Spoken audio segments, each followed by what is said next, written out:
10 मिनिटात येते म्हणाल्या, मात्र त्या आल्याच नाही. कारच्या धडकेने शिक्षिका ठार, 2 गंभीर. गोविंदनगर सदाशिवनगर जॉगिंग ट्रॅकलगत सायंकाळच्या सुमारास भीषण अपघात घडला.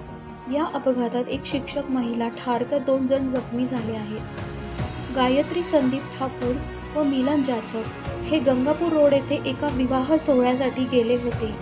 विवाह सोहळा आटपून घराकडे येत असताना जॉगिंग ट्रॅक लगत असलेल्या एका ज्यूसच्या स्टॉलवर ज्यूस पिण्यासाठी थांबले. मात्र समोरून भरधाव वेगाने येत असलेल्या काळ्या रंगाच्या फॉर्च्युनर वाहनाने त्यांना चिरडले.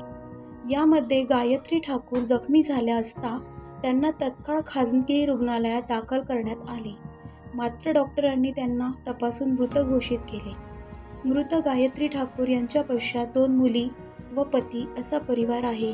ठाकूर यांची मुलगी इयत्ता 6वीत आणि दुसरी मुलगी इयत्ता 2री वर्गात शिकत आहे, तर त्यांचे पती LIC या ठिकाणी नोकरी करतात. मृत ठाकूर या त्रिमूर्ती चौकातील उंटवाडी परिसरात असलेल्या माध्यमिक विद्यालयात शिक्षिका होत्या. ठाकूर इंदिरानगर परिसरातील रहिवासी असून परिसरात हळहळ व्यक्त केली जात आहे.